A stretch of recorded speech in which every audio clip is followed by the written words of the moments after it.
क्या भारतीय जनता पार्टी के कार्यकर्ता जब यूपीए की सरकार के दौरान दिल्ली की सड़कों पर काले बैच और काले गुब्बारे छोड़ते थे, क्या वो सुरक्षा में चूक उनकी मानी जाए जब भारतीय जनता पार्टी के प्रवक्ता जो आज मंत्री बने हुए बैठे हैं, जब वो खुलेआम यहाँ पे काले बैच और काले गुब्बारे लेके दिल्ली में बैठते थे, जहाँ पे राष्ट्रपति, प्रधानमंत्री, देश की पूरी कैबिनेट, सुप्रीम कोर्ट के जजेस, देश की पूरी एग्जीक्यूटिव जब दिल्ली में ऐसा हो रही, तो क्या वो उस समय वो सुरक्षा में चूक था?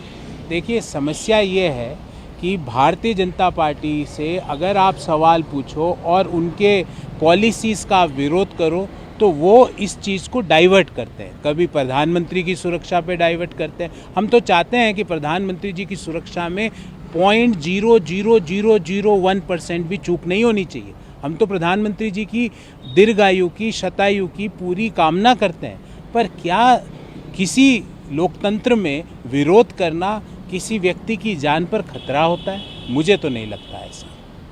साथ ही उन्होंने कहा कि जो महाअघाड़ी सरकार थी उसमें रहते हुए सावरकर की प्रशंसा वो नहीं कर सके और हिंदुत्व, विकास और सावरकर जैसे जो बात है वो उनके विचारधारा का हिस्सा है सरकार के एजेंडे में। 2.5 साल तक कैबिनेट मंत्री रहने के बाद उनको आज नया एजेंडा याद आया है, और मैं शिंदे साहब को कहूँगा, आपने विश्वास मत नहीं जीता, आपने लोकतंत्र के मत की हत्या की है। ये विश्वास मत की जीत नहीं है, लोकतंत्र और संविधान की हत्या है, जो करके आप आज सत्ता की कुर्सी पर बैठे हुए हो। लोगों ने आपको किस लिए वोट दिया, आपकी पार्टी ने किस एजेंडा पे काम किया, आपने 2.5 साल तक किस एजेंडा पर सत्ता की मलाई खाई, और आज आप दूसरे सवाल पूछ रहे हो। ये विश्वास मत हासिल नहीं किया आपने लोकतंत्र की हत्या करी है। नहीं, ये इसको बताना चाहिए सरकार को कि पुलवामा में कौन लोग दोषी थे। क्या सरकार ने इसकी पूरी इंक्वायरी कराई? क्योंकि हिंदुस्तान ने अपने वीर सपूतों को खोया है, भारत की माताओं ने अपने सपूतों को, भारत के लोगों ने अपने भाइयों को खोया है, देश ने एक बड़ा दंश झेला है। कहाँ सुरक्षा की चूक हुई? किसकी लापरवाही थी कि वो हमला हुआ? किसकी लापरवाही हुई कि एक इतनी बड़ी जब मूवमेंट हो रहा है आर्मी का, तो किसकी लापरवाही थी कि एक पास से एक दूसरा वाहन, बम विस्फोटक से भरा हुआ वाहन उसके पास आ जाता है? किसकी लापरवाही थी कि जिस जम्मू कश्मीर में हर 2 किलोमीटर पर इतनी कड़ी निगरानी और चेकिंग है, वो वहाँ पर वाहन, जो विस्फोटक वाहन है, वो कैसे पहुँचा? देश जानना चाहता है, और देश की सरकार का कर्तव्य है देश के लोगों को ये बताना। लेकिन दूसरा सवाल ये है कि लोकतंत्र में जिस वायदे के सहारे राजनीतिक पार्टियां जनता के बीच जाती है, वही आगे सरकार में दिखे। केजरीवाल साहब पहले कई बार ये देखते पाए गए हैं, सांसदों और विधायकों के भत्ते, वेतन और सुविधाओं को लेकर उन्होंने आपत्ति व्यक्त किया। जब एक समाचार पत्र ने अभी दिल्ली की सरकार को आईना दिखाया कि आप जो नौकरियों का इश्तिहार दे रहे हो कि इतने लाख लोगों की नौकरी लगाई, उसकी मात्र 2-3% नौकरियां आपने जो बोल रहे हो उससे 2-3% लगाई, और आपके पास युवाओं को नौकरी देने के लिए नहीं है, आपके पास दिल्ली के लोगों को फ्री वाईफाई देने के लिए नहीं है, आपके पास दिल्ली के जो यंग लोग हैं उनको उच्च शिक्षा के अग्रणी संस्थाएं बनाने के लिए पैसा नहीं है, पर विधायकों को पैसा देने के लिए आपके पास पैसा है। मुझे तो याद है केजरीवाल जी कहा करते थे कि वो तो एक ऑल्टो में चलेंगे जी, वो तो दिल्ली की मेट्रो में घूमेंगे जी, वो तो सरकारी मकान नहीं लेंगे जी, वो तो दिल्ली में आम लोगों के साथ रहेंगे जी, वो तो वैगनार में घूमेंगे जी। आज कहाँ गई वो वैगनार? काफिला चलता है, मैंने कई बार देखा, 20-20 गाड़ियों का काफिला चलता है उनके साथ। कहाँ वो उन्होंने बात की थी कि मैं तो एक कमरे के मकान में रहूँगा जी, पूरे बंगले में रहते हैं। तो जिस तरह से केजरीवाल जी ने लोगों को और दिल्ली के लोगों को विशेषकर भ्रमित किया, झूठ बोला, उसके लिए 60% वेतन में कटौती करें, बढ़ाए नहीं, उस वेतन में कटौती करें। क्यों करें? क्योंकि उन्होंने लोकतंत्र में जनता के सामने आकर झूठ बोला। उस झूठ की पेनल्टी वो 60% अपने और अपने विधायकों की वेतन में कटौती करके देवे। अब वो गुजरात में भी 300 यूनिट बिजली लेकर पहुंचे हुए हैं, फ्री देंगे। पंजाब का उन्होंने जिक्र किया, हमने कर दिया।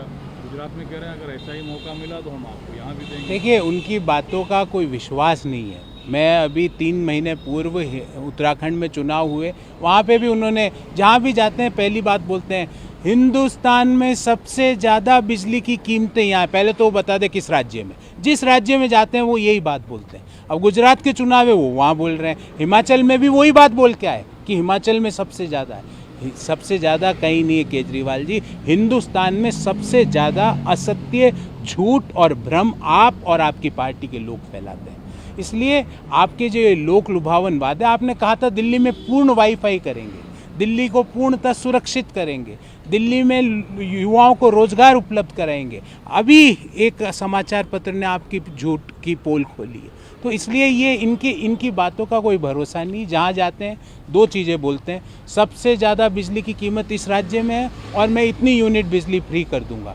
उसका अर्थशास्त्र बताया उन्होंने, बिजली कहाँ से आएगी, कितने लोगों को फ्री करेंगे, उस स्टेट की इतनी जो स्टेट जीएसडीपी है कि नहीं, बिना सोचे समझे वो बोल देते हैं। और उसके बाद लोग उस भ्रम में आके उन पे विश्वास करते हैं और उस विश्वास के कारण लोगों को विश्वासघात सहन करना पड़ता है।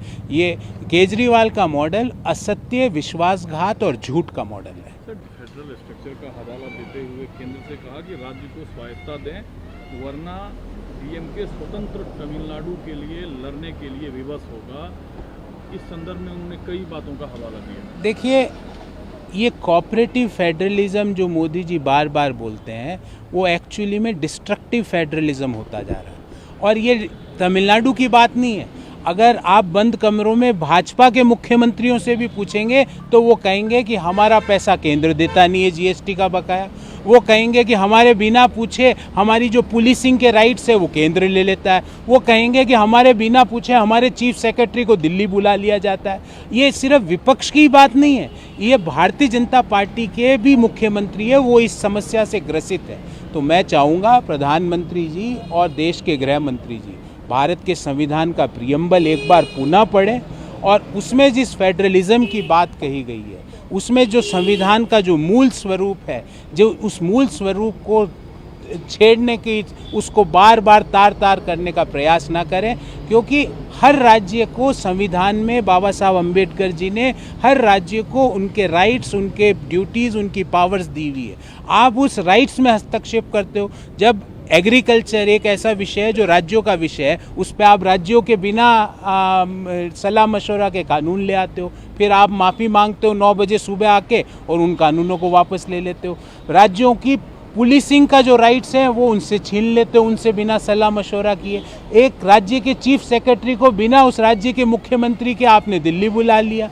ये इस तरह से टीम इंडिया की जो बात प्रधानमंत्री जी शुरुआत में करते थे, ये कोऑपरेटिव फेडरलिज्म नहीं है, ये डिस्ट्रक्टिव फेडरलिज्म है और इसको तुरंत प्रभाव से रोका जाना चाहिए। और जो मुख्यमंत्री आपसे सवाल पूछ लेता है, जो उसके यहाँ आप उसको ईडी में बुलवा लेते हो, सीबीआई में बुलवा लेते हो। तो ये जो जिस तरह का गवर्नेंस मॉडल है ना, मैं इसको कहूँगा ये डराने, धमकाने और लोगों की जो पावर्स हैं स्टेट्स की, जो भारत के संविधान ने दी हुई है, उसको लेने का मॉडल है। और इस मॉडल की हर पॉलिटिकल पार्टी, और मैं तो आपको कहता हूँ, आप भारतीय जनता पार्टी के मुख्यमंत्रियों से भी बंद कमरे में पूछना, खुलेआम तो बेचारे डरते हैं वो मोदी जी से, नहीं तो उनको भी हटा दें। वो उनको भी अगर आप बंद कमरों में पूछेंगे तो वो कहेंगे हमारी राइट्स, हमारी पावर्स, हमारी ड्यूटीज़ को केंद्र सरकार झपटने का प्रयास बार बार करती है। लगता है कि जो प्रधानमंत्री जी ने और भागवत जी ने और जो देश के अन्य लोगों ने कहा है, उसकी बात को वो सोचेंगे।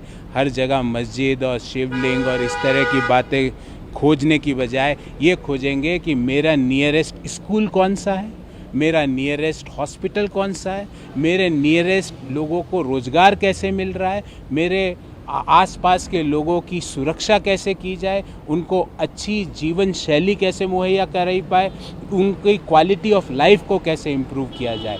बाकी इन तरह के जो डाइवर्जनरी टैक्टिसेस है, जिससे मुख्य मुद्दों को हटाकर इन मुद्दों पर लाने का जो प्रयास केंद्र सरकार करती है, वो अब फेल हो चुका है। लोगों के सामने वो पूरी तरह से एक्सपोज हो चुका है। सिर्फ से राजनीतिक लड़ाई आपकी भी है, लेकिन जब जिस प्रोटोकॉल का हवाला देकर भाजपा तेलंगाना के मुख्यमंत्री पर हमलावर हैं, उन्होंने प्रोटोकॉल का पालन नहीं किया, जबकि बगल के राज्य आंध्र प्रदेश में जब पीएम पहुँचते हैं तो अगुवाई के लिए सीएम आते हैं। मुझे ये बताइए, डॉक्टर मनमोहन सिंह जी प्रधानमंत्री जी थे, वो जब गुजरात जाते थे तो कितनी बार नरेंद्र मोदी जी प्रोटोकॉल के तहत उनको रिसीव करना है? फिर ये सवाल आप हमसे पूछिएगा। कितनी बार वो प्रधानमंत्री जी के आदर्श सरकार और प्रोटोकॉल की उन्होंने स्वयं ने पालना करी?